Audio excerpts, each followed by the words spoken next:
Hello everyone. Hello, we are back. In our first lecture, we talk about a very beautiful festival called Moon Festival in Taiwan.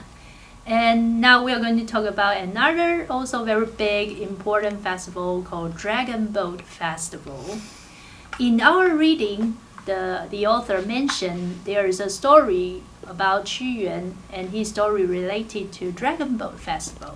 That is a common belief. However, student probably you may not know, before Qu Yuan, actually, Chinese people celebrate Dragon Boat Festival before that because according to the lunar calendar, Dragon Boat Festival is in the 5th month of lunar calendar, and during that time is the coming of summer.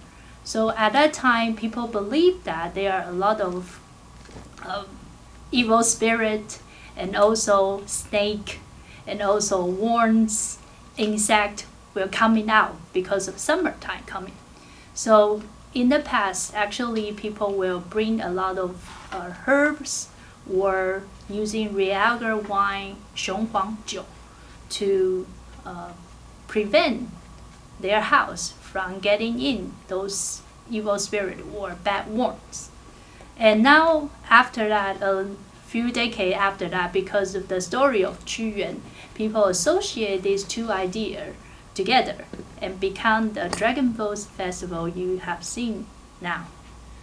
So, Riva, how do you celebrate Dragon Boat Festival in your house? Now, since I have little kids, during Dragon Boat festivals, teachers would ask little kids to make sachet. S-A-C-H-E-T means a small bag that contains perfumed scents inside.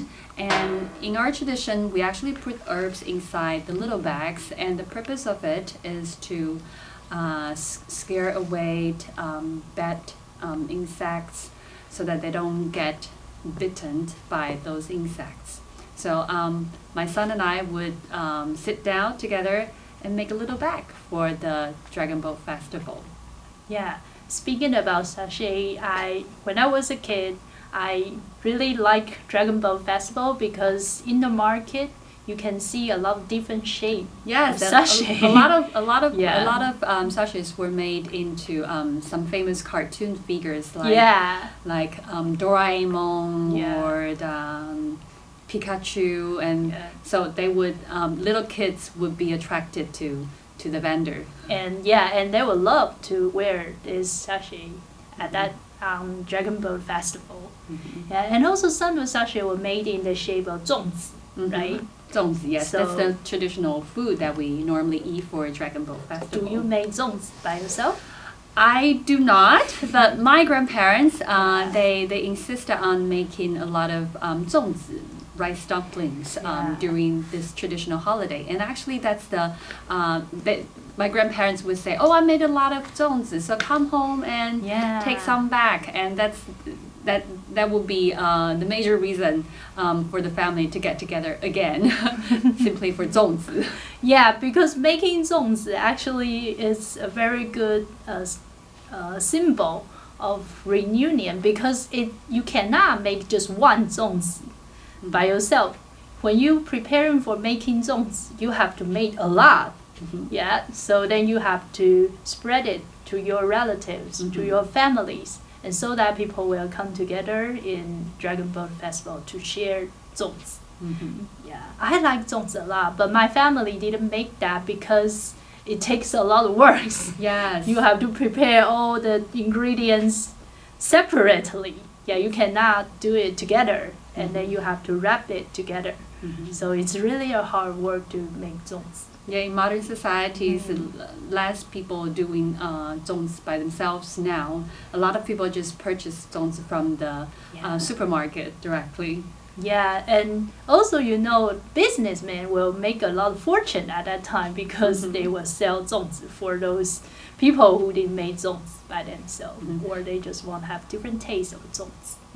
But I do remember that when I was little, I was helping my grandmother to clean the leaf for 粽子, and she actually grew those leaf by herself, and So it was a very special memory for me.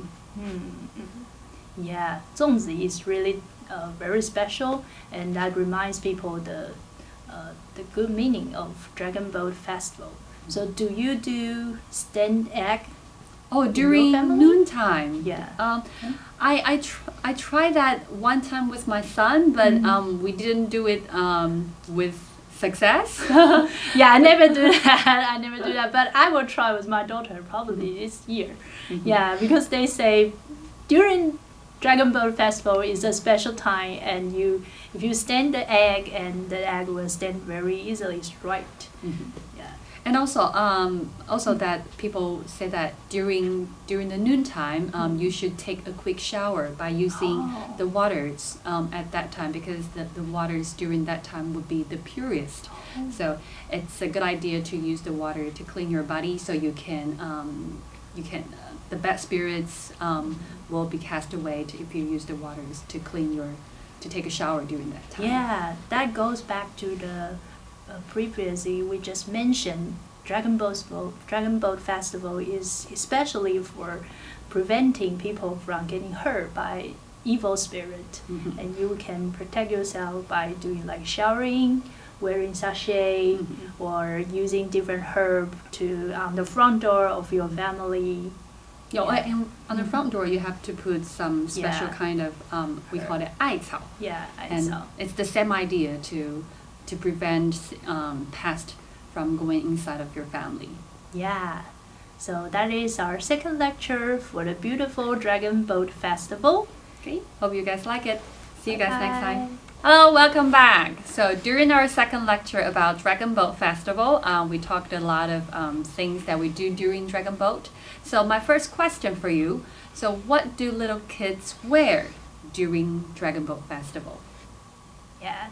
And my second question is, Riva mentioned that if you want to cast away the evil spirit, you can take shower in Dragon Boat Festival.